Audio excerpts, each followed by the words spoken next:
Sa laing balita, usa pa tayo duha ang kritikal human na balintong ang usa ka delivery van sa Marilog District, Davao City. Ani ang eksklusibong report. Dili na may tsura kining delivery van.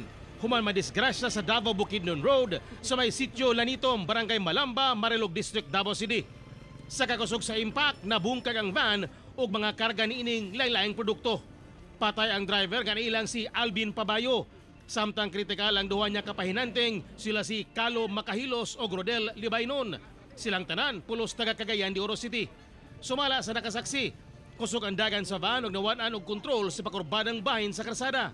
Gikan sa babaw, kusog na kaisat bahada. Kami may nakasunod, gisundan na mo. Pag-abot diri, buto na gyud. Tingin ko, pagtanaw na ko, kay wa pa may tao, ako ginakakita sa driver diya nga, patay na gyud. Wala na doy brake ang truck. Niresulta sa pagligid-ligid niya, hantod nga diri siya na igo. Mao na ni karon ang posisyon sa sakyanan tungod sa kakusog sa pagligid-ligid niya, nangawaslik gyud ang kwan, nangawaslik gyud ang van. Sa initial nga investigasyon, nasayrang upaw ang pipila sa ligid sa truck. Posible usab kunong nawan-an kini og preno hinungdan nga nadisgrasya kini. Daghang mga karsada sa Marilog ang gikonsiderang accident prone. Busa dunay tambag ang otoridad sa mga motorista.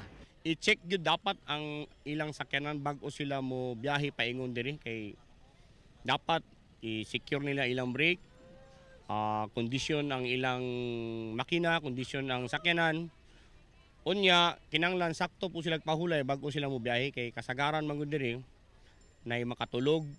Kauban si Leo Arcaje sa kamera. Ako si Tech Ocampo para sa One Mindanao.